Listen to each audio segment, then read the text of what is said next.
Acompáñenme, por favor, 2 Corintios capítulo 1, versículo 3.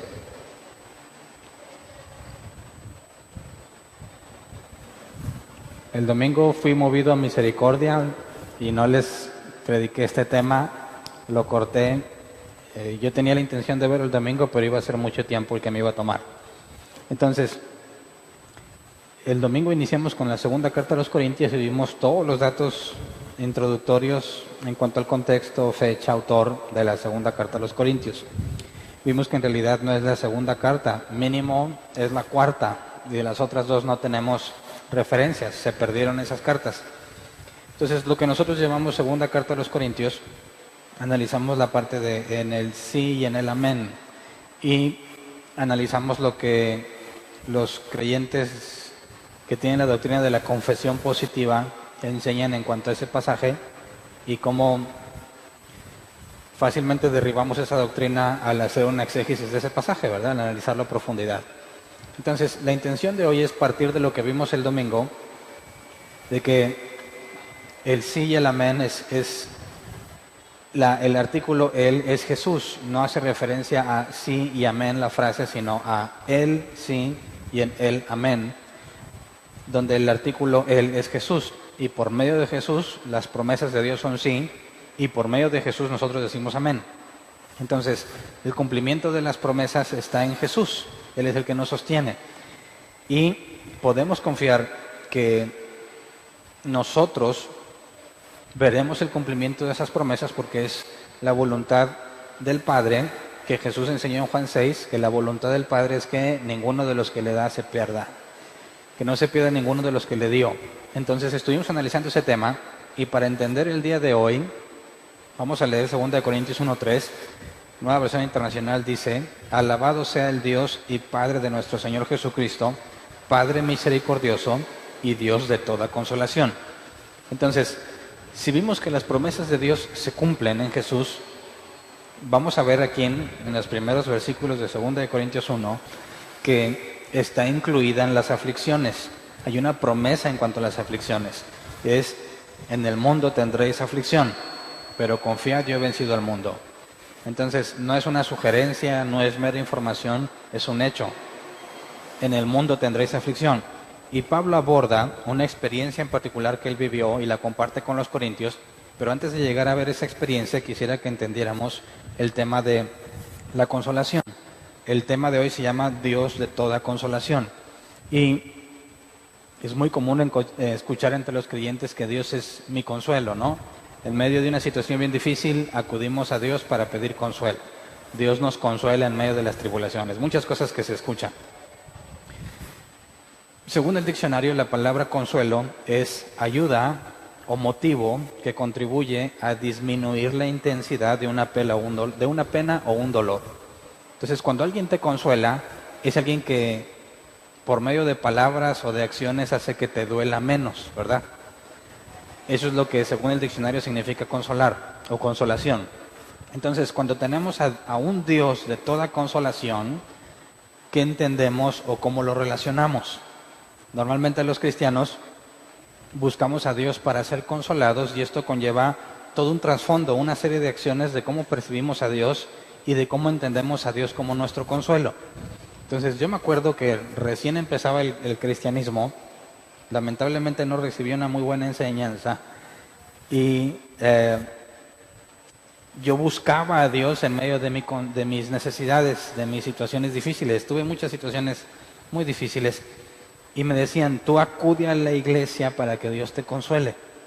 Y según la definición, que creo que todos lo entendemos, cuando alguien te consuela es alguien que o quizás en términos coloquiales es quien te soba el lomo, decimos, ¿verdad? Te dice: ya pasó, todo va a estar bien. No necesariamente es cierto lo que te dice, pero te lo dice de tal forma que te hace pensar que, pues sí, que quizás tiene razón, que quizás viene algo mejor y tu dolor disminuye, ¿verdad? Y normalmente buscamos ese tipo de personas para que nos consuelen, pero también es un grave problema siempre estar buscando a alguien que sea de consuelo, porque no puedes vivir por ti mismo ni puedes enfrentar las cosas por ti mismo, porque necesitas a alguien que te esté sobando la espalda. Entonces, En mis inicios en el cristianismo, se me enseñaba que nosotros podíamos obtener consuelo en Dios, y cuando llegábamos a la iglesia, era muy común ese tipo de canciones que fomentaban la idea de que Dios te estaba consolando. Canciones que hablan de lo bueno que nos espera y lo mucho que sufrimos hoy. Canciones muy viejitas como la de Sumérgeme, no sé si la han oído. Y esa era una canción que en mis principios me llegaba, era de esas llegadoras, ¿verdad? Que más o menos dice que, pues que luché como un soldado y a veces perdí, y aunque la lucha he ganado, mis fuerzas he desgastado, vengo a ti. Y luego venía la canción esa que sacabas acá del fondo de Sumérgeme, así te prendías, ¿verdad? Porque te sentías agotado, necesitabas que te consolara Dios, y al principio funcionaba muy bien, porque realmente me pasaban cosas muy difíciles y llegaba a la iglesia y salía desahogado. Me sentía así como que ya me desahogué, lloré, chillé, y nunca faltaba que los distintos predicadores que iban a este lugar hicieran un llamado al altar para todos aquellos que sus fuerzas habían agotado, ¿verdad? Entonces tú te sentías así ya molido y hacían el llamado al altar, tú pasabas y te tapabas muchas cosas, ¿verdad? Desde el que te soplaba, te trataba de aventar, ya vas agarrando experiencia y luego ya no dejas que te tumben, pero sigues pasando como quiera, ¿verdad? Sigues pasando porque yo me acuerdo que los predicadores pedían que el Espíritu Santo se moviera para que nos diera nuevas fuerzas. Y tú estabas esperando literalmente que pasabas al altar, tú esperabas regresar a sentarte a tu lugar completamente reanimado, totalmente consolado. Sabías que las cosas estaban mal, pero era un mejoralito que decías, bueno, ya agarré fuerzas. Entonces escuchaba la frase de que necesitas llegar a la iglesia, porque digo, no podías faltar a la iglesia porque necesitabas recargarte, ¿verdad? Llegabas agobiado, cansado, te llenabas de Dios y luego te tenías que vaciar en la semana, de manera que otra vez venías para ser llenado otra vez. Todo esto basado en que Dios te consuela, ¿verdad? Entonces, llegó el momento, con el paso del tiempo, en que mi situación iba cambiando. Ya no tenía situaciones tan difíciles, o ya me había acostumbrado, ya no las veía tan difíciles, que había días en que ya no me interesaba pasar al llamado. Pase el que quiera tener nuevas fuerzas, y la verdad, ya no sentía la necesidad de pasar. Y yo veía que la gente pasaba, y hay unos que siempre pasan, a todos los llamados siempre pasaban, y siempre lloraban, y algunos siempre se caían. Y yo empecé a preocuparme, dije, ¿por qué yo ya no soy lleno por Dios? ¿Por qué Dios ya no me consuela? ¿Por qué Dios ya no me llena? ¿Significa que estoy vacío? Ahora, si no vine, no oraron por mí, no lloré, no me caí, ¿qué le voy a dar a la gente saliendo de aquí? Y me empecé a preocupar porque ya esa canción Sumérgeme ya no me podía, o sea, ya me había cansado la canción después de años y ya no me servía. Y dije, pues oye, que pues pon otra, una que también sea así de ese tipo, pero cámbiale. Y me acuerdo que nos peleábamos con los de la alabanza, decían, pues cámbiale las canciones, esas ya no nos sirven. Necesitamos unas nuevas que sí nos lleguen. Y a veces pues los de la alabanza se esforzaban, conseguían otras matonas, te ponían la nueva canción y volvías a sentir el efecto de, otra vez Dios ya me está ministrando. Entonces culpas a los de la alabanza, pues que no traen unción, ¿verdad? Y se hacen un montón de doctrinas y un montón de cosas porque buscas el consuelo de Dios en la iglesia, ¿verdad? Pero bueno, Jesús dijo que el Espíritu Santo es el consolador, ¿no? Vamos a Juan 14, 16. Voy a mencionar 4 pasajes. En los 4 evangelios, Juan es el único que menciona al Espíritu Santo como consolador. Vamos a Juan 14, 16. Dice, y yo le pediré al Padre, y Él les dará otro consolador para que los acompañe siempre. Y aquí está consolador. Entonces pensamos que el Espíritu Santo es quien me consuela. Voy a la batalla, vengo, gane o pierda, pues vengo desgastado y necesito que me den un mantenimiento completo para salir lleno de energías. Que me consuelen de todas mis guerras, de todos mis problemas. Y pensaba yo, esa es la función del Espíritu Santo, ¿no? Jesús dijo que les dará otro consolador. Luego, Juan 14, 26, dice, pero el consolador, el Espíritu Santo, a quien el Padre enviará en mi nombre, les enseñará todas las cosas y les hará recordar todo lo que les he dicho. Nuevamente referencia al Espíritu como consuelo, ¿verdad? Juan 15:26. Cuando venga el Consolador, que yo les enviaré de parte del Padre, el Espíritu de verdad que procede del Padre, Él testificará acerca de mí. Y por último, Juan 16:7. Dice, pero les digo la verdad, les conviene que me vaya porque si no lo hago, el Consolador no vendrá a ustedes. En cambio, si me voy, se lo enviaré a ustedes. Entonces parece suficiente evidencia para pensar que el Espíritu Santo, la función principal del Espíritu Santo es consolarme, ¿verdad? Entonces, me duele algo y el Espíritu Santo, ¿qué debe de hacer? Mitigar ese dolor, disminuirlo para que no me sienta mal. Eso es lo que yo pensaba, ¿eh? Y eso es lo que quizás muchos creyentes piensan.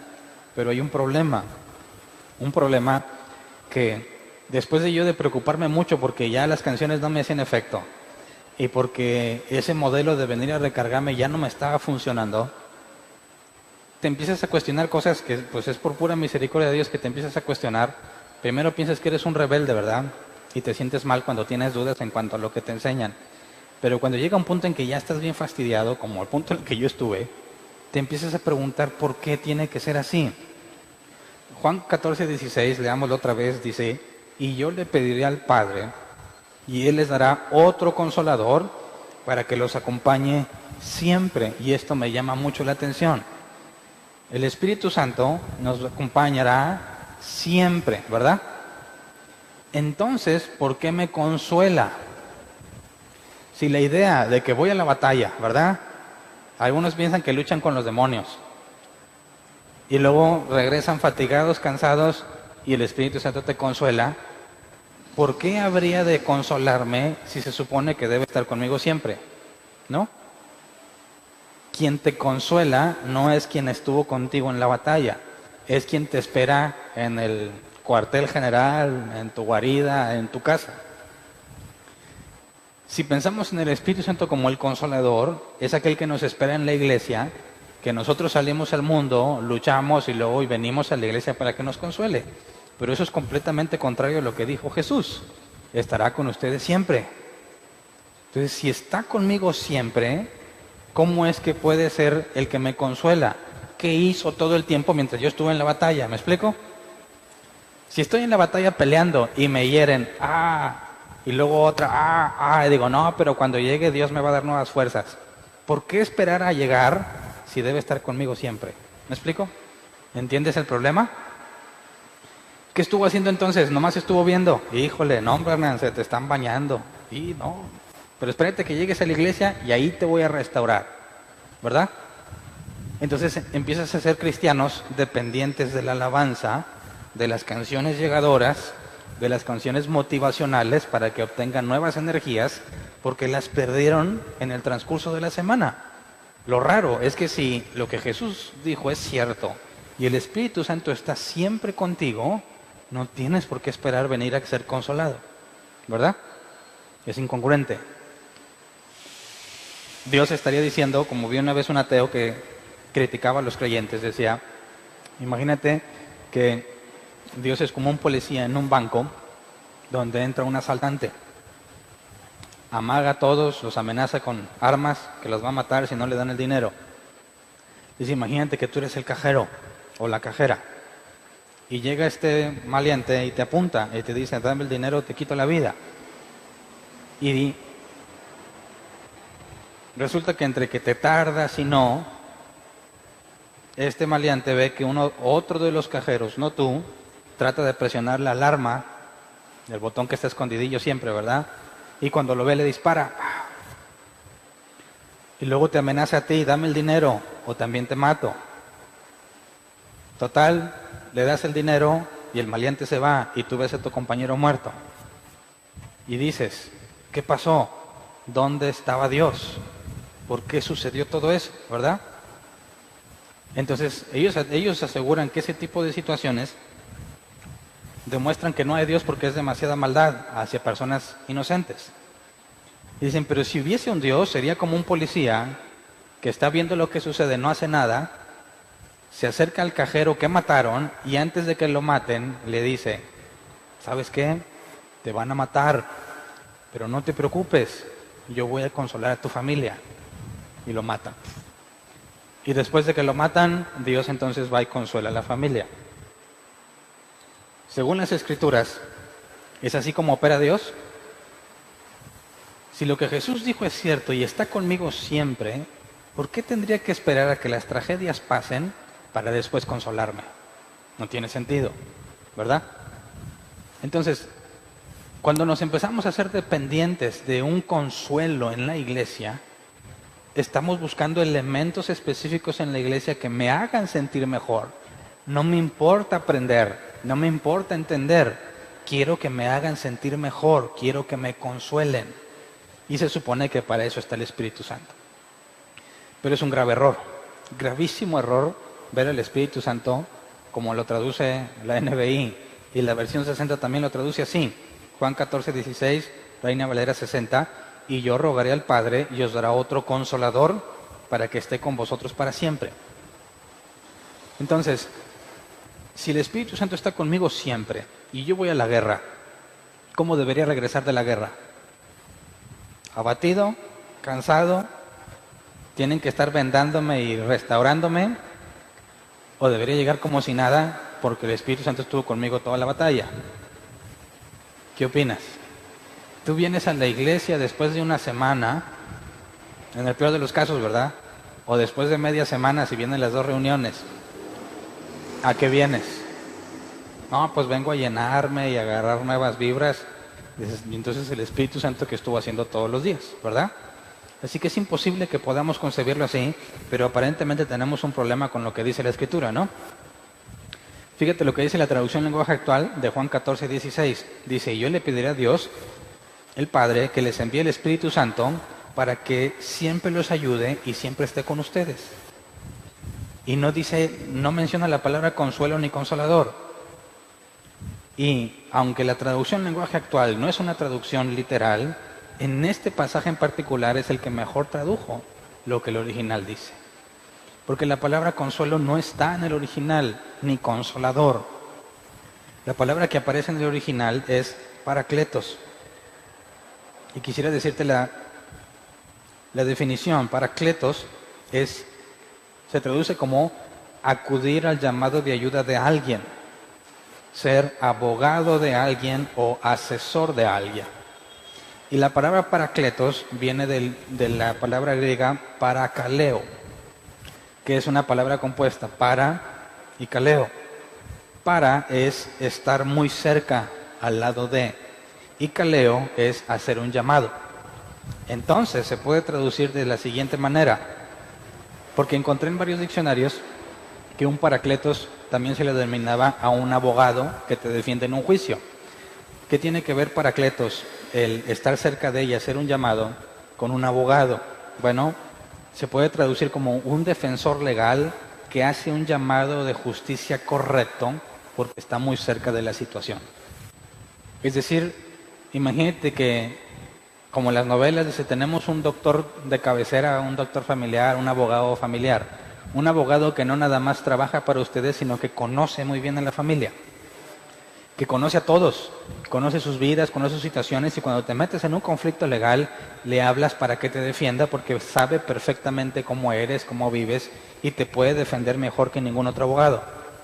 Entonces, según el griego, el Espíritu Santo es un paracletos y no tiene nada que ver con consolarte, no tiene nada que ver con mitigar el dolor, tiene que ver con alguien que está tan cerca de ti que sabe exactamente cómo pedir justicia. Entonces, cuando vemos que Jesús dijo que el Paracletos estaría con nosotros para siempre,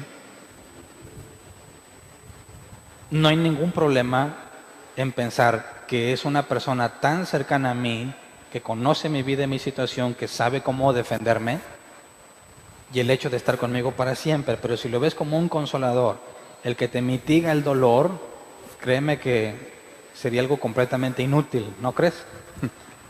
¿De qué me sirve algo o alguien que me esté disminuyendo el dolor, pero no hace nada para evitarlo? ¿Verdad? ¿Qué prefieres? ¿Palabras de consuelo o un consejo para resolver un problema? ¿Qué será más eficiente? Que te digan, sí, Hernán, pobrecito, ¿cómo sufres? Yo no quisiera estar en tus zapatos. Necesitas ser muy fuerte para soportar lo que tú has vivido. ¿Y cómo te sientes tú? Sí, soy fuerte. Y te sientes mejor. Pero ¿qué prefieres que te digan, Hernán? Lo que pasa es que la regaste aquí. Si cambias esto, si hablas con esa persona, tu problema se resuelve. ¿Qué tipo de palabras prefieres escuchar? ¿Ah? ¿Realmente prefieres que te soben la espalda o que te den la solución a tu problema? Esa es la diferencia entre un consolador y paracletos. Así que el concepto que tenemos del Espíritu Santo, espero que no sea tu caso, como yo lo tuve hace muchos años, es completamente errado y completamente antibíblico. Porque yo no tengo ninguna razón para venir a que me restauren. Porque todos los días el Espíritu Santo está conmigo y todos los días me debe de guiar hacia lo correcto. De manera que en lugar de decir, luché como un soldado y a veces sufrí y aunque la lucha he ganado, mi armadura he desgastado, vengo a ti. Sumérgeme, y ahí sueltas el gallo y mocos y lágrimas y te desahogas. En lugar de venir con esa actitud, deberíamos de hablar como habla Caleb en este pasaje, Josué 14, 10 y 11. Dice, ya han pasado 45 años desde que el Señor hizo la promesa por medio de Moisés mientras Israel peregrinaba por el desierto. Aquí estoy este día con mis 85 años. El Señor me ha mantenido con vida y todavía mantengo la misma fortaleza que tenía el día en que Moisés me envió. Para la batalla tengo las mismas energías que tenía entonces. Aquí está hablando un hombre que se enfrentó a gigantes y a muchísimos ejércitos y que ganó todas las batallas porque Dios estaba con él. ¿Se parece esto a la canción de Sumérgeme? ¿Cómo es que a sus 85 años muchos cristianos dicen, no, yo ya estoy más para allá que para acá? Yo nomás quiero que Cristo venga o que me lleve. Y este hombre dice, venga, échame los gigantes porque tengo la misma energía que tenía. ¿Cuál es la diferencia? La presencia de Dios en tu vida, el Espíritu Santo en tu vida.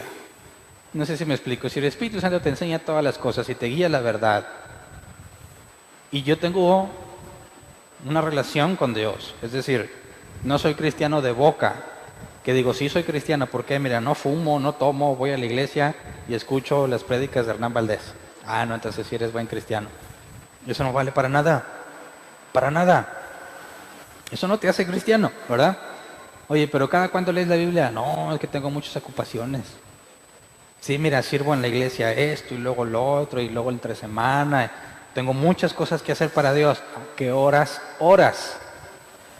No, pues de repente. Entonces no lees y no oras. ¿Qué te hace pensar que eres cristiano? ¿Las cosas que haces en la iglesia?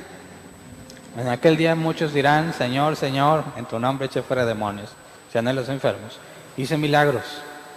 Jesús les dirá, apartaos de mí, hacedores de maldad. Entonces, podrás estar saturado de cosas en la congregación, pero si tú no lees y oras, no tienes una relación personal con Dios diaria, te estás engañando a ti mismo. Y sería perfectamente natural que vengas a la iglesia tratando de ser lleno, tratando de que Dios te dé nuevas fuerzas, porque nunca lo ves, nunca hablas con Él y piensas que está aquí para consolarte. Pero si en realidad está contigo, no tienes por qué venir a buscar llenarte. Vienes lleno todos los días, tratando de edificar a los que están trabajando junto contigo en las cosas del Señor. Por eso el objetivo de la congregación, de la iglesia, es edificarnos los unos a los otros. Pero si tú llegas esperando a ver qué te dan, estás fallando completamente en el objetivo. Porque aunque cuando venimos y estudiamos, nuestros dones y talentos nos benefician unos a otros, esta no es la base de tu cristianismo. Tu cristianismo es lo que vives día a día. Y aquí vienes a dar lo que aprendiste. ¿Me explico? Imagínate que a ti te toca predicar. Y tienes que predicar siempre. ¿Quién te va a enseñar a ti si tú tienes que enseñar a otros? ¿Cómo vas a sobrevivir? ¿Cómo? ¿Quién le enseñaba a Pablo? ¿Quién? Pablo a muchos enseñó. ¿Quién le enseñaba a él? El Espíritu Santo. ¿A ti quién te enseña? No, pues el pastor. Tacha gorda. No pasas como cristiano. ¿Quién te enseña a ti? El Espíritu Santo. ¿Cuándo? Todos los días. No nada más en la iglesia. No nada más en la predicación. Todos los días. Y lo que hacemos aquí es un refuerzo. ¿Me explico? Es el acto de comparar lo que tú aprendiste contra lo que yo vengo a hablar. Quizás te pueda decir cosas que no habías captado. Quizás cuando me preguntas me haces ver cosas que yo no había captado y nos beneficiamos. Pero ni soy yo tu fuente de alimento, ni tú mi razón de alimentarme. Es el Espíritu Santo que está contigo todos los días porque está cercano a ti, a tu lado, y que sabe defenderte cuando lo necesitas. Ese es el Paracletos. Eso es lo que encontramos como consolador. Y no tiene nada que ver con consuelo. Entonces, cuando analizamos los primeros versículos de 2 de Corintios, regresamos al pasaje inicial, 2 de Corintios 1:3, dice: alabado sea el Dios y Padre de nuestro Señor Jesucristo, Padre misericordioso y Dios de toda consolación. ¿De qué nos está hablando aquí en cuanto a consolación? Vamos al original. Aquí la palabra consolación es paraklesis, que se traduce como pedir ayuda de alguien muy cercano y proviene de parakaleo, que ya lo definimos, ¿verdad? Para estar muy cerca, al lado de kaleo, hacer un llamado. Entonces, el Dios de toda consolación, cuando Pablo dice eso, ¿a qué se refiere? ¿A que Él va a hacer que te duela menos? ¿Que es la definición de consuelo? No, al que está contigo todos los días. Al Dios que te ayuda todos los días porque está contigo. No que te consuela cuando te duele. Así que leamos el contexto de lo que está hablando para poder captar bien el mensaje, porque esto es voluntad de Dios. Y cuando vimos que en Jesús es el sí y el amén, tiene que ver directamente con esto. Vamos a leer del 3 al 7. Otra vez: alabado sea el Dios y Padre de nuestro Señor Jesucristo, Padre misericordioso y Dios de toda consolación, quien nos consuela en todas nuestras tribulaciones, para que con el mismo consuelo que de Dios hemos recibido, también nosotros podamos consolar a todos los que sufren. Pausa. Todas las veces que dice consuelo es el mismo parakaleo. Entonces, ¿de qué nos está hablando? Sigamos leyendo, versículo 5. Pues así como participamos abundantemente en los sufrimientos de Cristo, así también por medio de Él tenemos abundante consuelo. Si sufrimos es para que ustedes tengan consuelo y salvación. Y si somos consolados es para que ustedes tengan el consuelo que los ayude a soportar con paciencia los mismos sufrimientos que nosotros padecemos. Firme es la esperanza que tenemos en cuanto a ustedes, porque sabemos que así como participan de nuestros sufrimientos, así también participan de nuestro consuelo. Entonces, ¿estará Pablo aquí hablando de que le va tan mal y luego Dios lo consuela? Y como ya me consoló, entonces yo te puedo ir a decir a ti: ya, hombre, pues pobrecito, no estés sufriendo. Y luego tú me consuelas a mí para cuando yo me siento mal y me haces que me duela menos. Como muchos cristianos piensan que así es, ¿verdad? ¿Has asistido a una reunión de oración donde no se entiende la palabra consuelo? Normalmente cuando oras, ¿qué pides? Alguien tiene muchos problemas, ora por mí, hermano, ¿qué vas a pedir? Una oración tradicional cristiana es: Señor, dale nuevas fuerzas, ¿verdad? Dale capacidad para soportarlo, dale la fuerza para seguir adelante. Está bien, la necesita. Pero si el Espíritu Santo está con él, no necesitas que pidas eso, no necesitas pedir eso, ¿cierto? ¿Cierto o no es cierto? No sería de oquis completamente: Señor, dale nuevas fuerzas. El Espíritu Santo está con él todos los días, suponiendo, ¿verdad?, que está con él todos los días. Y tú le dices al Espíritu Santo: dale nuevas fuerzas. Si yo fuera el Espíritu Santo, diría: pues, ¿qué crees que hago todos los días? ¿Cuál crees que es mi función?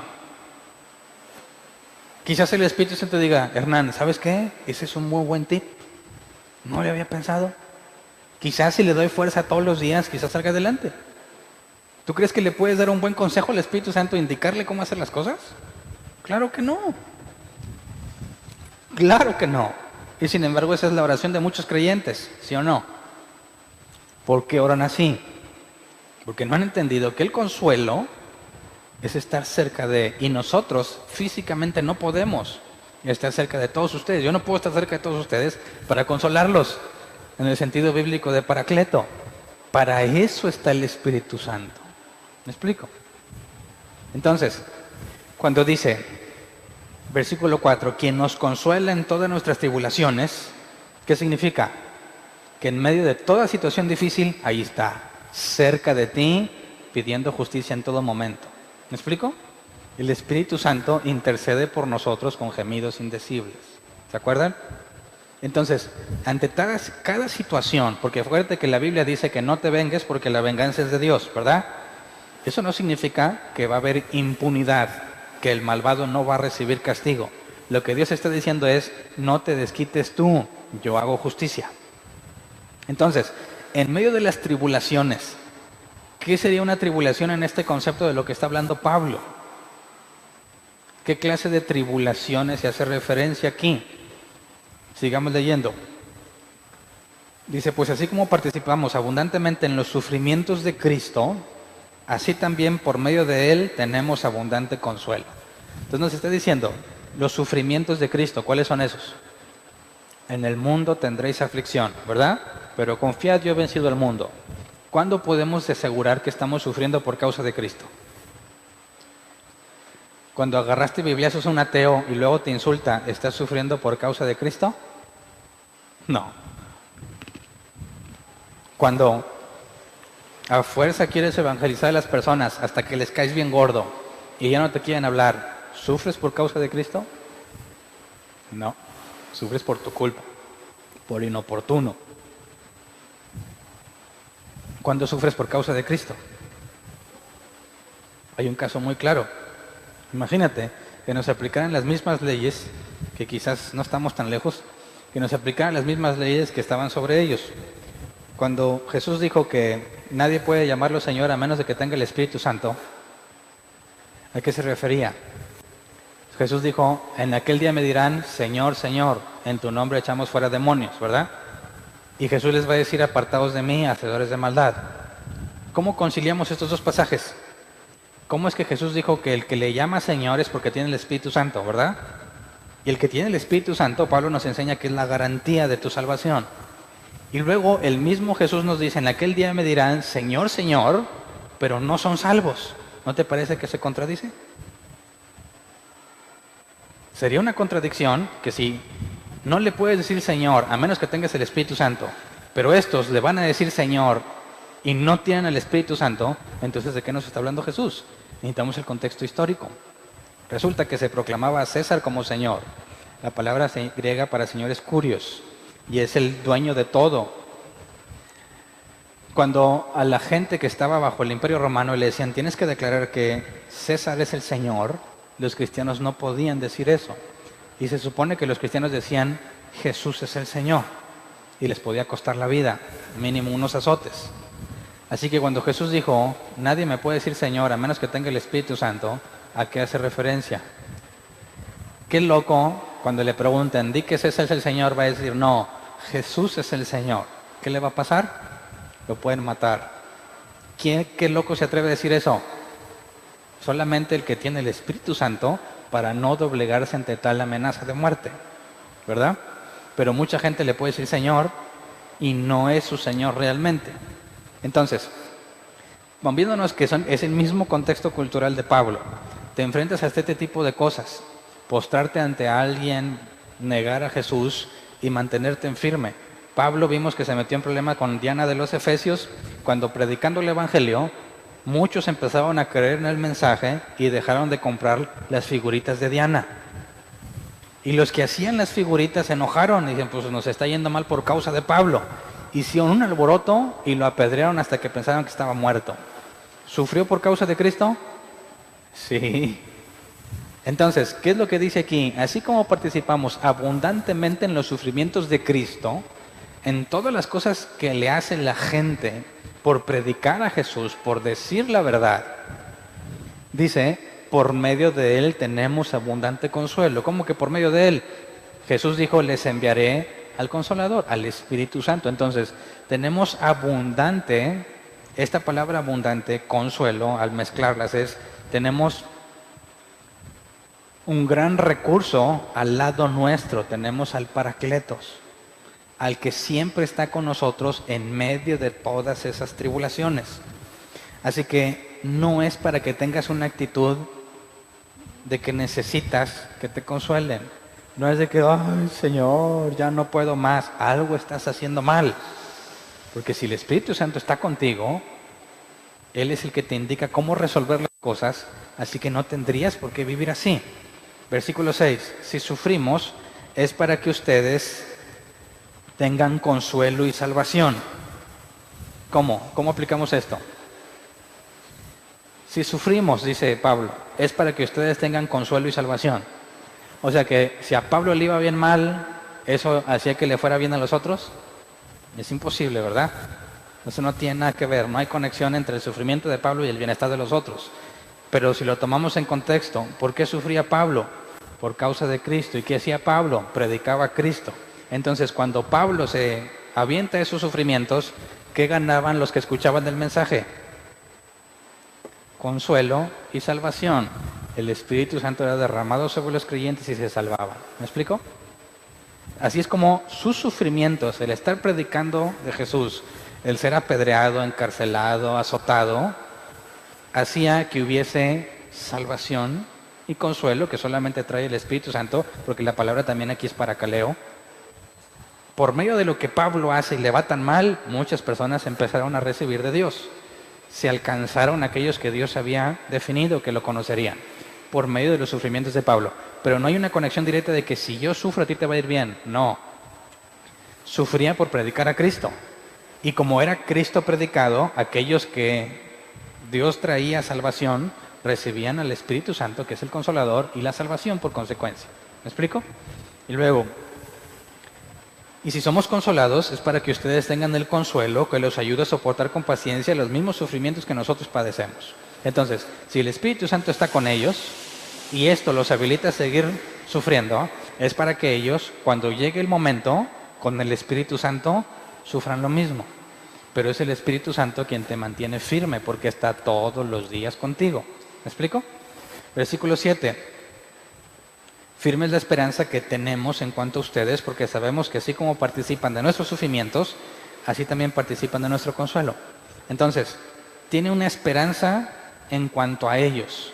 ¿Esperanza en qué? En que sufren los sufrimientos de Cristo, ¿verdad? Y también tienen consuelo, es decir, son fieles a la que Jesús les transmitió, al Evangelio de Jesús, y tienen el Espíritu Santo que los ayuda a vivir en medio de ese sufrimiento. De manera que Pablo explica que si no es por medio del Espíritu Santo, es imposible que tú te mantengas en los sufrimientos de Cristo. Si tú no tienes quien te consuela, no de sobarte el lomo, de disminuir tu dolor. Si tú tienes a alguien cerca de ti, siempre a tu lado, que sabe pedir justicia en los momentos necesarios porque te conoce bien, entonces te enfrentas a lo que sea. ¿Me explico? Porque el Espíritu Santo está contigo todos los días. El problema es que nos pasa lo que a Pablo. Vamos a 2 Corintios 1, 8 al 11. Pablo les narra esta situación y lo que aprendió. Dice: hermanos, no queremos que desconozcan las aflicciones que sufrimos en la provincia de Asia. Estábamos tan agobiados bajo tanta presión que hasta perdimos la esperanza de salir con vida. Nos sentíamos como sentenciados a muerte.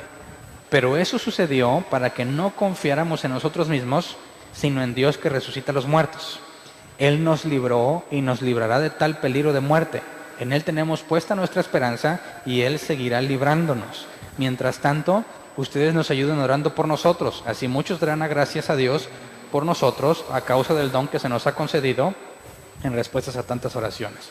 Ahorita analizamos el versículo 11. Pero entonces, Pablo dice que le fue tan mal que perdió toda la esperanza. En pocas palabras, se le olvidó Dios, ¿no? Se le olvidó Dios. Ya me voy a morir. Y luego, ¿qué dice? Pero eso sucedió para que no confiáramos en nosotros mismos, sino en Dios. que resucita a los muertos. Él nos libró y nos librará de tal peligro de muerte. Entonces fíjate la actitud de muchos cristianos como Pablo en este momento y como yo hace muchos años. Y sigo expuesto a que me vuelva a pasar, ¿verdad? Porque a veces se nos olvida. Estás en una situación bien difícil y ¿qué piensas? Ya me voy a morir. Ya se acabó. No hay cura. Me van a quitar la casa. Me van a cortar la luz. Ya no hay esperanza. Te estás ahí haciendo un mar de lágrimas.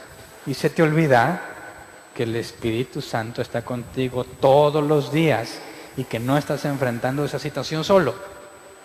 Y si está contigo todos los días y te comunica todo lo que oye del Padre, que Jesús dijo que eso haría, y si el Padre controla todas las cosas y Jesús dijo no cae ni un pájaro en tierra sin que el Padre lo permita, ¿en qué momento te das el lujo, te permites pensar que no hay esperanza? ¿Me explico? ¿En qué momento la pierdes? Si todo lo que está sucediendo es lo que Dios ha permitido y te dijo y nos dijo a todos que todo obra para bien. Entonces, es una actitud completamente comprensible, pero completamente errónea. Pablo por eso dice, pensé que ya no iba a haber salida, ya me voy a morir. Pero Dios lo permitió para que se diera cuenta de que Dios lo libró, de que lo que sucedió, a pesar de que lo llevó a una situación que no se compara con las de nosotros, fue para que aprendiera sobre el poder de Dios y de que está con Él en todo momento y que nunca lo dejó solo. Entonces, esto es importante que lo entiendas porque es una promesa de lo que nos va a pasar. Tendréis aflicción en el mundo. No lo puedes evitar, es inevitable. Si tú eres bíblico y hablas y predicas el evangelio bíblico, vas a experimentar los sufrimientos de Cristo. Es un hecho. Así que no estés esperando evitarlos, ni pidiéndole a Dios que no te deje pasar por esas situaciones. El objetivo es, en medio de todo eso, Dios está conmigo. El Paracletos, el que está cercano a mí, siempre intercede por mí. Y si Él es el que está a cargo de las cosas, Él nunca falla. ¿Me explico? No estás tú solo, no peleas solo, no necesitas venir a recargarte. Todos los días tienes al mismo Dios contigo a tu lado en todo momento. Y no hay razón para perder la esperanza. Entonces, si por medio de Jesús todas las promesas son sí, y por medio de Él decimos amén, como analizamos el domingo, en medio de cualquier situación entendemos que Dios es el Dios de toda consolación. Hablando del original, es el Dios que siempre está cerca de ti y te conoce y no va a dejar que te pierdas. Puedes descansar en Él, así que deja de chillar. Cuando Samuel chillaba por Saúl, ¿qué le dijo Dios a Samuel? ¿Hasta cuándo vas a llorar a Saúl si ya lo deseché? Levántate y unge a David. ¿Cómo reacciona Dios ante las lágrimas? ¿Ah? ¿Por qué lloras? Normalmente, cuando acudes con Dios, ¿por qué lloramos? ¿De felicidad? Puede ser. ¿De gratitud? Quizás. Pero normalmente, ¿por qué lloran los cristianos? Porque ya no pueden, ¿verdad? ¿Y qué crees que te dirá Dios? Cuando se supone que tú sabes que el Espíritu Santo está contigo, siempre. Y que las promesas en Jesús son sí. Y por medio de Jesús dices amén. Y que así como Pablo dice, me libró de todo. ¿Qué hace Dios cuando acudes a Él llorando? Hay dos casos. Estás nuevecito, te va a tener mucha paciencia, ¿verdad? Te va a mostrar de qué se trata y te va a llevar a aprender. Pero cuando ya estás viejo en las cosas de Dios, ¿qué crees que te va a decir? ¿Qué le decía Jesús a los discípulos cuando la regaban feo? ¿Hasta cuándo tendré que soportarlos? ¿Te das cuenta? ¿Qué le dijo Dios a Samuel? ¿Hasta cuándo vas a estar llorando por Saúl? Que yo lo deseché. Levántate y ve a unge a David. ¿Qué le dijo Dios a Elías cuando estaba chillando en la cueva? Después de que se manifestó en él en el murmullo, en el silencio, levántate y vete a trabajar. ¿A cuántos les sobó el lomo Dios en la Biblia? Cuando llegó Moisés, Señor, quítame la vida, ya no puedo. ¿Qué le dijo?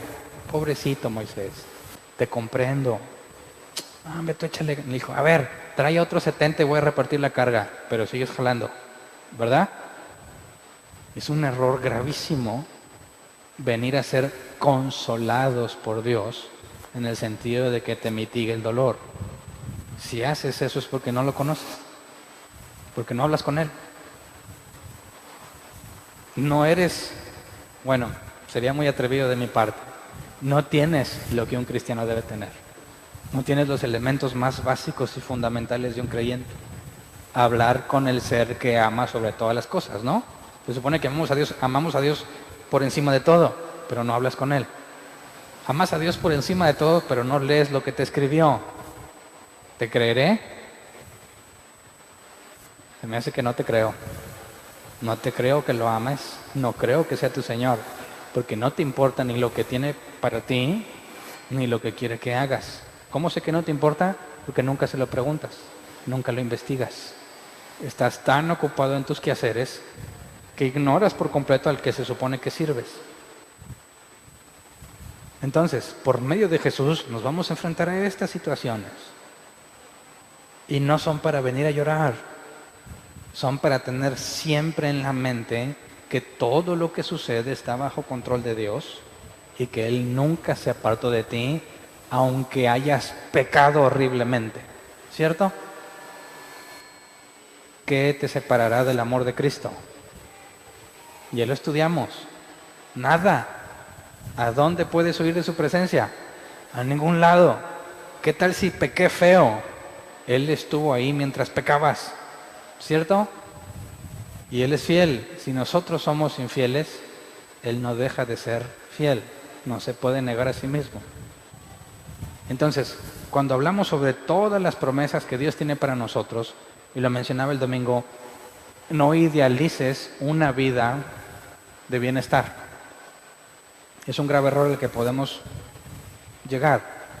Hay muchas promesas de Dios para nosotros, todas son buenas, incluyendo el sufrimiento. ¿Cierto? Porque si no fuera por el sufrimiento, no puede ser perfeccionado. La Biblia dice de Jesús, por medio de lo que sufrió fue perfeccionado, ¿verdad? ¿Qué esperas que nos pase a nosotros? Entonces, cuando tienes cosas que hacer en la iglesia y te está yendo muy mal y tienes muchas presiones, ¿qué debes de hacer? ¿Qué deberías de hacer? Hay cristianos que dicen, ¿sabes qué? No puedo con todo. Tengo que soltar algo. ¿Qué es lo primero que suelta un cristiano cuando tiene problemas? ¿Qué? ¿Qué es lo primero que suelta? Las cosas de Dios, ¿verdad? ¿Por qué? Si se supone que es lo que más ama. Se sienten tan agobiados que empiezan a decirle a Dios, Señor, ayúdame, no tengo fuerzas, mientras voy a enfocarme en esto y voy a dejar de hacer esto, y haces todo lo contrario a lo que debieras de hacer. Si Dios está contigo y te pone a servir y te da muchos problemas, ¿a qué crees que se deba? La Escritura dice que no nos vendrá ninguna prueba que no puedas resistir, ¿cierto? Entonces, la terrible situación en la que te enfrentas, ¿para qué fue diseñada? Pablo nos lo dijo claramente, para que no confíes en ti mismo y veas que Dios está contigo en todo momento y que Él te va a librar de toda situación, para que hagas lo que tengas que hacer. ¿Me explico? Entonces, a los cristianos nuevecitos, a los que están pollitos todavía, ellos todavía pueden y tienen que pasar por esos procesos en los que sienten que se apartaron de Dios. Dicen, no, pues es que hace mucho que me solté de la mano de Dios. Eso es imposible. Pero pues no lo entienden, ¿verdad? Dices, bueno, hay que enseñarle la Biblia. Pero para ti que ya estás viejo, no vengas con esas cosas, ¿verdad? Semejante muestra de ignorancia no es permisible entre nosotros. Tienes mucho que hacer, muchas presiones. ¿Cuál es la respuesta correcta? Todo lo puedo en Cristo que me fortalece. en escasez, en abundancia. Pero tengo que cumplir lo que se me encomendó. Pablo dijo, ay de mí si no anuncio el Evangelio. ¿Y cómo le iba? Muy mal. Pero ¿qué es la cosa que no dejaba de hacer? Lo que Dios le había encomendado. Ahí está el problema de cuando no comprendemos a Dios como nuestro consuelo.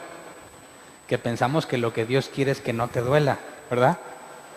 Cuando Dios planeó las cosas para que te duela y dejes de confiar en ti mismo y veas que Dios tiene el control. Así que no podemos mostrarnos simplemente compasivos ante el dolor. Es cierto, la Biblia dice llorar con los que lloran, ¿verdad?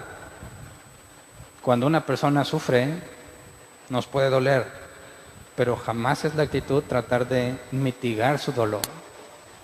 La actitud correcta es, ¿qué pasó con tu relación con Dios? ¿Cómo fue que llegaste a este punto de desesperanza si el Espíritu Santo está contigo todos los días? Hay un grave error en la forma en la que vives. Está bien que te duele mucho, qué feo. Pero si Dios lo permitió, qué bueno. Y que te duela más para que jamás se te olvide que separado de Él, nada puedes hacer.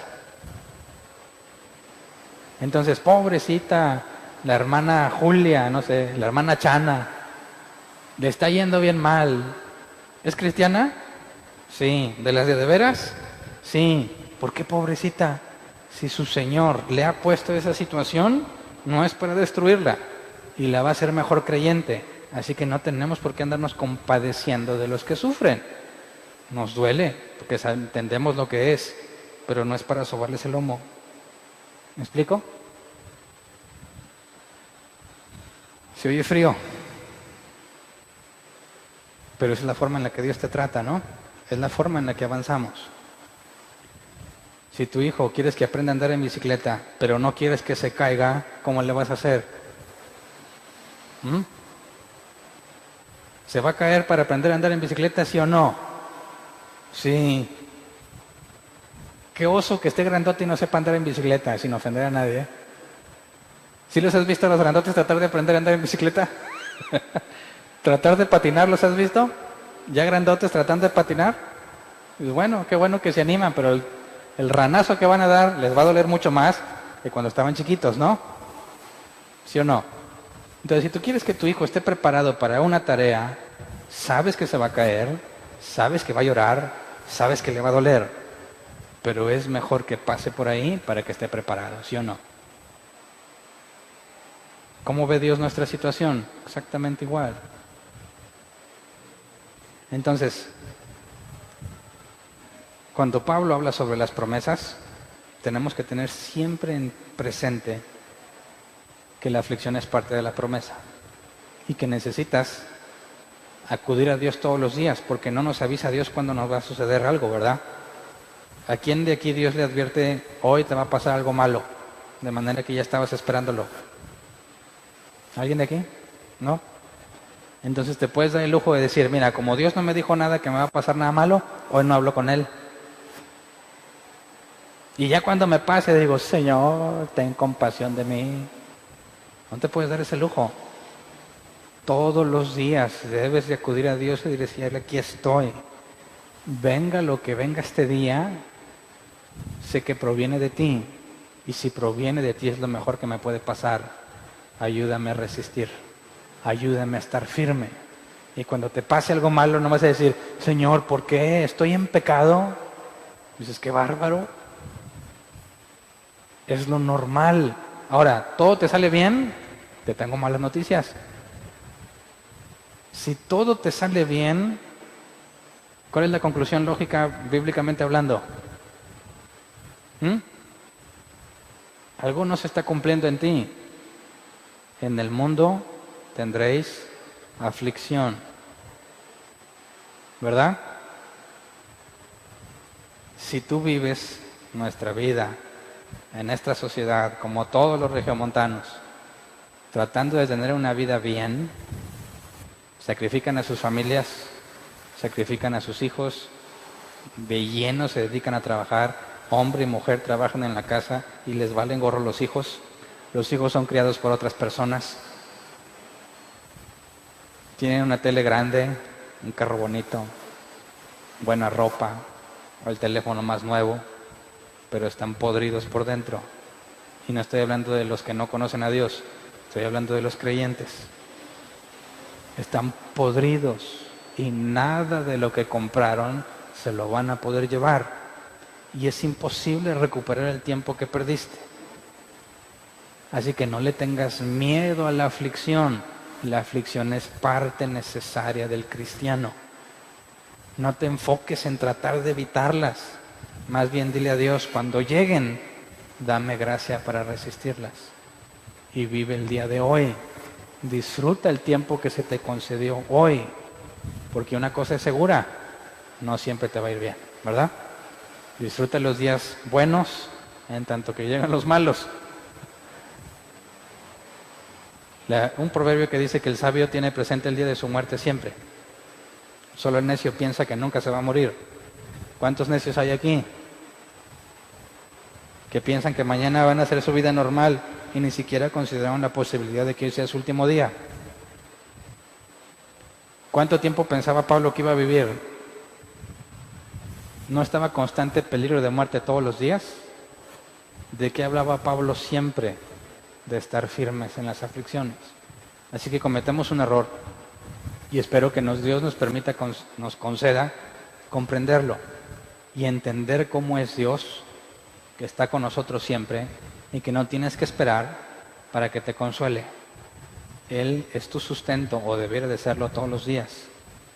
Y si no has aprendido eso, puedes confiar que Dios te va a pasar por esas situaciones para que lo aprendas. Así que deja de luchar contra la aflicción. Vela como el regalo que nadie quiere, ¿verdad? La aflicción es el regalo que nadie quiere. Dios te la regala y te es muy útil, pero no la quieres. Aprendamos a recibir de Dios como Job. ¿He de recibir solamente lo bueno? También lo malo. Porque entre lo bueno y lo malo, la promesa es todo obra para bien. Entonces, este tipo de temas quizás hace que te vayas bien decepcionado a tu casa, pensando en que qué cosas malas podrán pasar mañana. Pero tampoco te vayas a ese extremo. El punto es que cada día le digas, sea bueno o malo este día, concédeme la gracia de conocer al Dios de toda consolación. El Dios que siempre está conmigo y siempre intercede por mí. Tú no le dices a un abogado que venga a ayudarte cuando ya te encerraron en la cárcel, cuando ya pasó todo el juicio, ¿verdad? Tú le pides al abogado que esté contigo en todo el proceso de juicio. A un asesor no le pides que venga cuando ya resolviste el problema. Quieres que el asesor venga y te enseñe a resolver el problema. Eso es lo que hace el Espíritu Santo. Es el asesor, el abogado que te conoce y te defiende. ¿Por qué esperar a estar en la cárcel para decirle, oye, ¿sabes qué? Me aventé un juicio y perdí. Sácame. Pues qué bárbaro. Él te pudo haber defendido todo el proceso y él no falla. Oye, tengo un problema y quise arreglarlo y lo hice peor. Qué bárbaro, tienes un asesor que te dice cómo resolverlo para que no estés en esa situación. Así que no cometas el error de hablarle cuando ya todo el problema está hecho. Si todos los días hablas con él, es tu abogado en todo el juicio y es tu asesor en medio del problema hasta que encuentres la solución. Entonces vamos a ponernos de pie.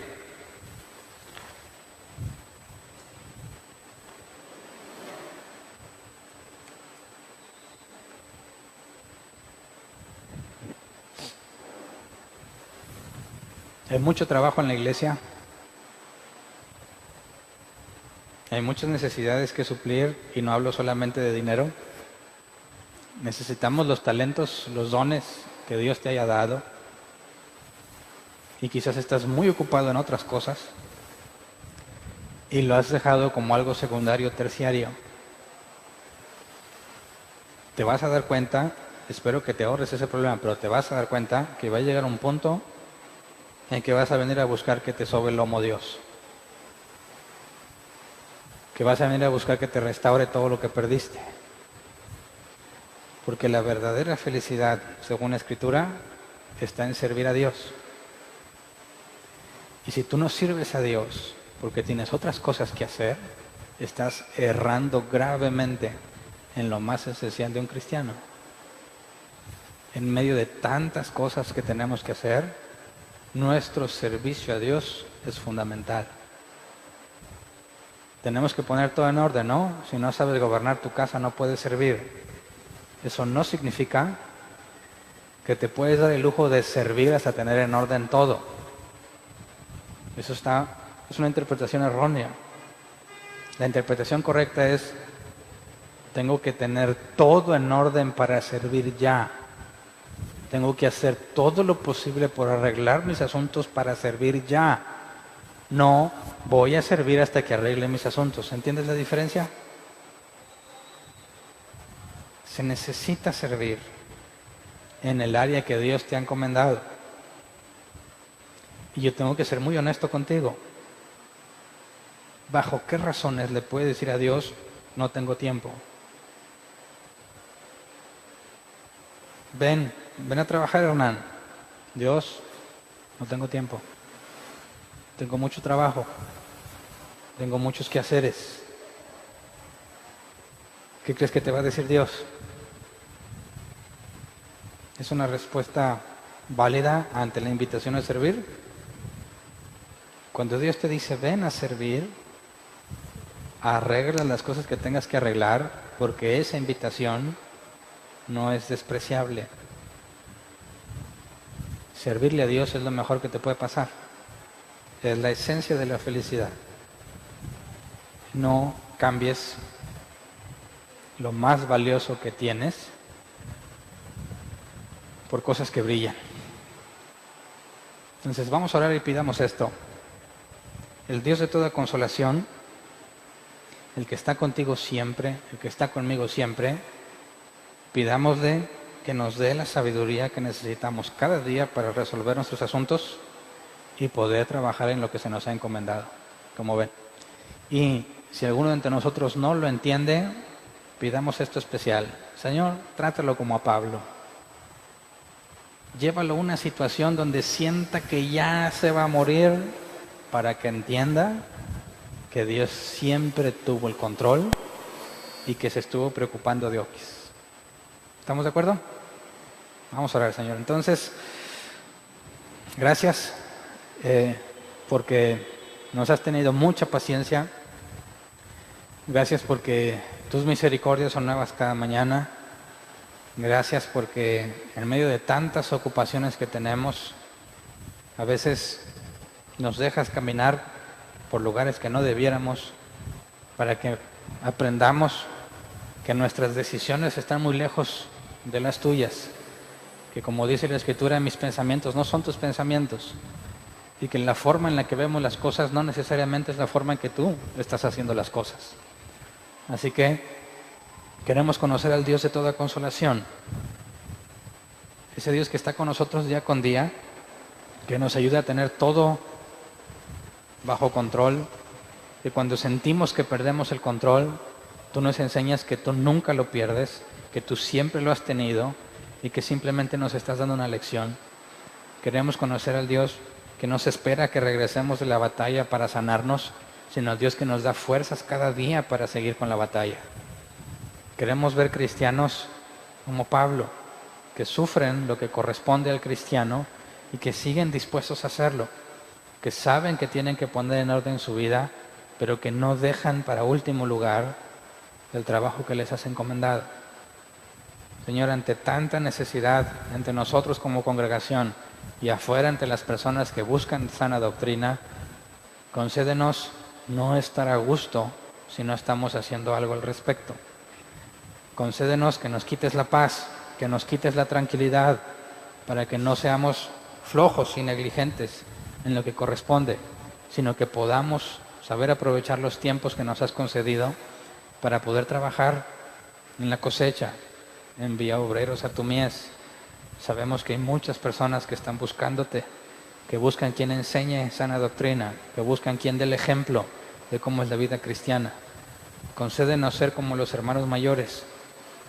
Concédenos ser como Pablo, que dijo: sean imitadores míos como yo soy de Cristo.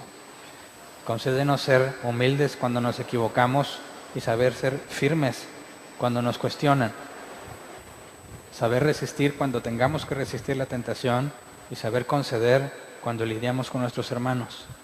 Pero Señor, en medio de todo, que siempre tengamos la certeza plena de que Tú estás con nosotros en cada momento de nuestras vidas. Concédenos nunca sabernos solos, que nunca nos sintamos que nadie nos ve para pecar a gusto, que siempre estemos conscientes de que el Paracletos, el Espíritu Santo, está con nosotros siempre y nos dice todo lo que oye del Padre. Así que, Señor, si alguno de nosotros perdimos la esperanza como la perdió Pablo, te agradecemos por habernos concedido llegar ahí y te pedimos que nos muestres que Tú siempre tuviste el control. Enséñanos a siempre acudir a Ti en busca de fuerza, fortaleza, energía, ganas de hacer las cosas para que todos los días podamos cumplir con lo que se nos ha encomendado.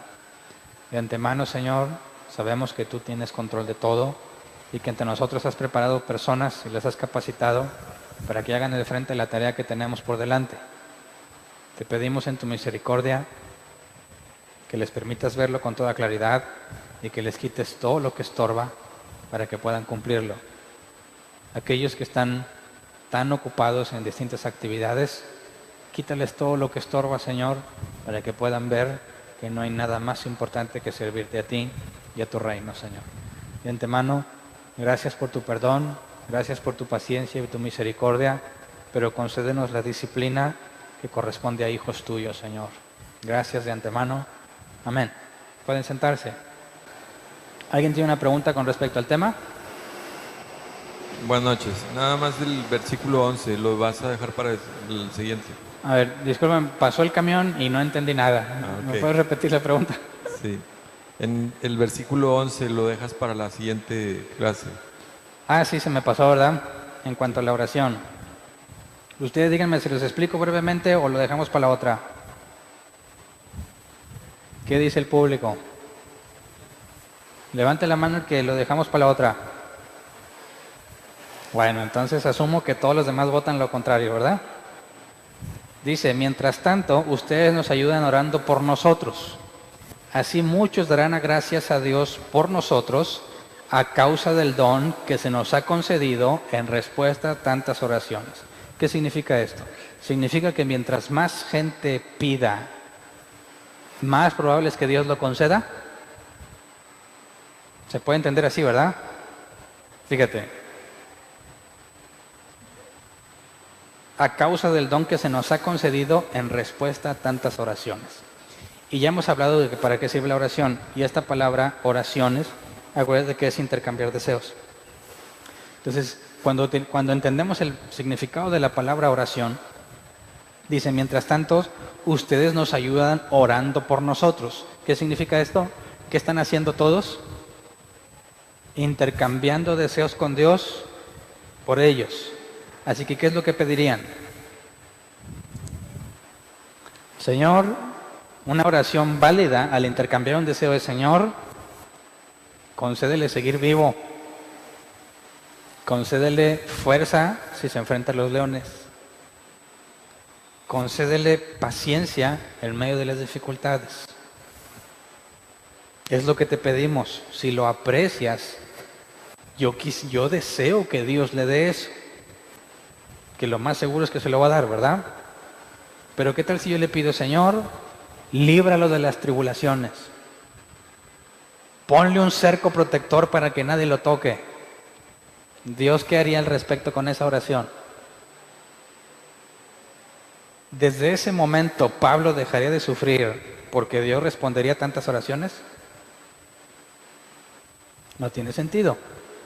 Porque ya Pablo dice que por medio de los sufrimientos conoció que Dios tiene poder para librarlo en todo. Así que, haciendo un análisis de este pasaje, esto no significa que el hecho de que toda la congregación intercambie deseos con Dios, significa que Dios vaya a modificar sus planes para conceder lo que toda la gente pidió, porque es un intercambio. Hágase tu voluntad y no la mía, ¿verdad? Entonces podríamos entenderlo así. Mientras tanto, ustedes nos ayudan orando por nosotros. ¿Cómo ayudan? Acuérdense que Dios ha definido en su soberana voluntad que hay cosas que van a suceder, y también definió el medio por el que van a suceder. Es decir, si Dios dijo, Dios no quiera, dijo, a Hernán lo van a matar de un balazo, y me pongo yo para no poner a alguno de ustedes, ¿verdad? A Hernán lo van a matar de un balazo. Eso significa que si Dios ya definió eso, yo no me voy a morir atropellado, yo no me voy a morir cayéndome de un barranco. ¿De qué me voy a morir? De un balazo. Así que Dios definió el día y la hora, pero también definió el medio por el que va a suceder. Mientras nadie me dé un balazo, yo no me voy a morir. Cuando Dios dice, en el caso del libro de Job, que es el más claro, voy a perdonar a los amigos de Job, pero el medio es la oración de Job. Dijo, a ustedes les voy a perdonar hasta que Job ore por ustedes. Así que Dios definió lo que va a suceder y Dios definió el medio. Dijo un día Dios, Hernán me va a conocer a través de un hombre que se llamaba Vinicio, que me estuvo friegue y friegue hasta que me convenció. Me caía bien gordo hasta que Dios me tocó y dije, pues sí, tienes razón. Me caía bien gordo, pero tienes razón. Así que Dios dijo, Hernán va a conocerme por medio de este hombre. De manera que cuando Dios define algo y la gente ora, oramos con la intención de intercambiar deseos con Dios, y también por si acaso ese es el medio que Dios definió para hacer algo. ¿Me explico? Cuando dijo, ¿hay alguien enfermo en la iglesia? Venga con los ancianos y que lo ungen con aceite. ¿Eso significa que todos los que sean ungidos con aceite van a sanar? No. Eso significa que muy probablemente sea uno de los medios que Dios haya definido, pero eso no garantiza que te vas a sanar. Entonces, cuando aquí dice, mientras tanto ustedes nos ayudan orando por nosotros. Ok, Señor, dale fortaleza, enséñale a permanecer firme. Recuérdale que siempre estás ahí, no se haga mi voluntad sino la tuya. Quizás en algunas de las situaciones en las que se encuentra Pablo, Dios haya definido un medio a través de la oración. No sabemos, así que ¿por qué descartarlo? Luego, así muchos darán gracias a Dios por nosotros a causa del don que se nos ha concedido en respuesta a estas oraciones. Leamos la traducción en lenguaje actual. Por favor, ayúdenos orando por nosotros. Si muchos oran, muchos también serán los que den gracias a Dios por su ayuda y por todo lo bueno que Él nos da. ¿Te fijas cómo aquí cambia completamente el hecho de que Dios va a contestar todas las oraciones? Está diciendo, si muchos oran, muchos también serán los que den gracias a Dios por su ayuda. Señor, manténle firme, ayúdale. Y luego Pablo nos manda la carta, ¿sabes qué? Sigo vivo. ¿Qué vas a hacer? Gracias Dios, porque vemos que Él lo mantiene. Pero sé que no es mi oración la que lo mantuvo, es su voluntad.